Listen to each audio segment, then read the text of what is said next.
ఇది the most satisfied part of making cake. నాకే కాదు, నాకు తెలిసి బేకింగ్ ఇష్టం ఉన్న ఎవరికైనా సరే టూ సాటిస్ఫైడ్ థింగ్ అనమాట. ఏంటంటే మన కేక్ బేక్ అయిపోయిన తర్వాత ఇలా మనము బటర్ పేపర్ తీస్తుంటే ఆ కలర్ ఏదైతే ఉందో అది కనిపించిందంటే కేక్ సక్సెస్ని వావ్ సెలబ్రేట్ చేసుకోవడమే. సో మీ అందరి కోసం నేను ఈరోజు చూపించబోతున్న రెసిపీ ఏంటంటే, ఆగండి రివీల్ చేసే ముందు దీని స్పాంజీనెస్ని ఒక్కసారి చూడండి, ఎంత బాగుందో కదా. మైదా, పంచదార, ఇంకా గోధుమ పిండి కూడా లేకుండా చేసిన ఈ కేక్ ఫస్ట్ టైం ట్రై చేశాను, అదిరిపోయింది. మీరు కూడా ఎలా ట్రై చేయాలో చూపించాలంటే ముందు మన ఛానల్లోకి వెళ్దాం పదండి. హాయ్ హలో, వెల్కమ్ టు రాకకరణ్ వ్లాగ్స్. ఈరోజు నేను తయారు చేసిన ఈ కేక్ ఆరెంజెస్తో రవ్వ కేక్. ఎస్, దీనికోసం చక్కగా ఇప్పుడు ఆరెంజ్ సీజన్ నడుస్తుంది కాబట్టి ఒక 4 నుండి 5 ఆరెంజెస్ తీసుకోండి, మంచిగా ముగ్గినవి. వాటిని చక్కగా వాష్ చేసేసుకొని తర్వాత వాటిని ఇలా జ్యూస్ తీసేసి పక్కన పెట్టేసుకోండి.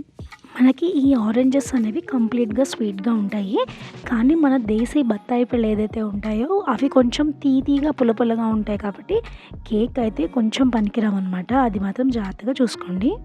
ఇంకా కేక్ ప్రాసెస్లోకి వెళ్ళిపోతే మనము ఒక మిక్సీ జార్లోకి డైరెక్ట్గా 1.5 కప్స్ ఆఫ్ బొంబాయి రవ్వ లేదా ఉప్మా రవ్వని తీసుకుందాము.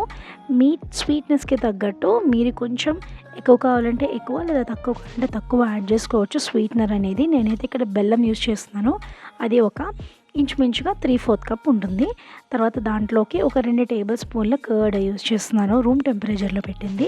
అవి ఒకసారి నేను బరకగా మిక్సీ పట్టేసుకొని నేను ఇందాక తీసి పెట్టుకున్న ఆరెంజ్ జ్యూస్లో ఒక హాఫ్ మాత్రమే వేసి మళ్ళీ ఇంకొకసారి మిక్సీ చేసేసుకుని ఒకేసారి జ్యూస్ అంతా వేసేయకుండా నేను కావాల్సిన కన్సిస్టెన్సీ వచ్చేదాకా జ్యూస్ని యాడ్ చేసుకుంటూ వెళ్తున్నాను అనమాట.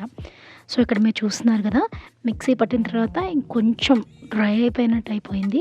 సో దానిలోకి మిగిలినది ఇంకా కొంచెం జ్యూస్ యాడ్ చేశాను. తర్వాత ఇలా కొంచెం ఆరెంజ్, జస్ట్ అంటే ఆరెంజ్ పైన ఉన్న పీల్ అనేది జస్ట్ ఒకసారి గ్రేట్ చేసి వేస్తున్నాను. దీనివల్ల ఏమవుతుందంటే మంచి ఫ్లేవర్ వస్తుందన్నమాట, చేదైతే ఉండదు. సో ఇక్కడ మీరు చూస్తున్నారు కదా, కేక్ కన్సిస్టెన్సీని అడ్జస్ట్ చేయడం కోసం నేను మిగిలిన ఆరెంజ్ జ్యూస్ని కూడా వేసి మిక్స్ చేసేస్తున్నాను. అండ్ ఇప్పుడు మన ప్రాసెస్లో నెక్స్ట్ స్టెప్ వచ్చేసి baking powder and baking soda. ఒక full tablespoon baking powder, పావు టేబుల్ స్పూన్ బేకింగ్ సోడా వేసుకోవాలి. తర్వాత ఒక 2 to 3 tablespoons of unflavoured oil వేసుకోవాలి.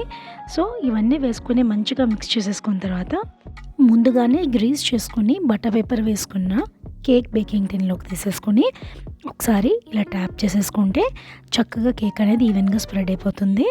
నేను ఆల్రెడీ 15 నిమిషాల ముందే ఒక కుక్కర్లో సాల్ట్ అండ్ ఒక స్టాండ్ పెట్టేసి 15 మినిట్స్ ప్రీ హీట్ చేసుకున్నాను. తర్వాత మన కేక్ అనేది బేక్ చేయడం కోసం ఈ కుక్కర్లో పెట్టేశాను అనమాట. అండ్ 1 అవర్ ఇది స్లోగా బేక్ అవుతుంది, అంటే లో టు మీడియం ఫ్లేమ్లో బేక్ అయిన తర్వాత ఓపెన్ చేసి చూస్తే ఇదిగో కేక్ కలర్ అనేది ఇలా అమేజింగ్గా వచ్చింది. మీరు ఇందాక గమనిస్తే ఎటువంటి ఫుడ్ కలర్స్ నేను యూజ్ చేయలేదు, అండ్ వెనీలా ఎసెన్స్ లాంటి ఆర్టిఫిషియల్ ఫ్లేవర్స్ కూడా నేను యూజ్ చేయలేదు. సో ఇక్కడ కేక్ మనకి 1 అవర్ తర్వాత పర్ఫెక్ట్లీ బేక్ అయిపోయింది. ఇప్పుడు నేను నైఫ్ ఇలా పెట్టి తీయడం చూసారు కదా, నైఫ్కి ఏమన్నా ఇంకొంచెం అంటుకుని ఉంటే ఇంకొంచెం సేపు మనం బేక్ చేయాల్సి ఉండేది. అండ్ ఇప్పుడైతే అసలు అవసరం లేదు, కేక్ని డైరెక్ట్గా బయట ఉంచేసి అది చల్లారిపోయిన తర్వాత కేక్ని మనం ఇలా బయటికి తీసేయడం టిన్లోంచి. అండ్ ఇక్కడ ఎంత బాగా వచ్చిందంటే కేక్ మీ నమ్మరు, ఎటువంటి artificial flavours, chemicals, raising agents and maida లాంటివి లేకుండానే మనం మంచి కేక్స్ ఇంట్లోనే తయారు చేసుకోవచ్చు. కొంచెం ఓపిక ఇంకా ఇంట్రెస్ట్ ఉండాలి అంతే. సో ఇక్కడ మీరు చూస్తున్నారు కదా, కేక్ అయితే చాలా బాగా వచ్చింది. అండ్ నేను అనుకున్నాను ఇది ఇక్కడితో ఆపేయకుండా దీన్ని కొంచెం డెకరేట్ చేద్దాము అని. యాక్చువల్లీ ఇది నేను న్యూ ఇయర్ కోసం బేక్ చేశానని మీకు చెప్పా కదా, సో దానికోసం నేను క్యారమలైజ్డ్ ఆరెంజెస్ అనేది చేసి పెట్టాను అనమాట. ఇది ఎలా చేశాను అనేది ఆల్రెడీ మన ఛానల్లో షార్ట్ రిలీజ్ చేయడం జరిగింది, ఒకసారి ఛానల్లోకి వెళ్ళి చెక్ చేయండి. అది కూడా very simple recipe. Thank you so much for watching this video. Please like, share and subscribe.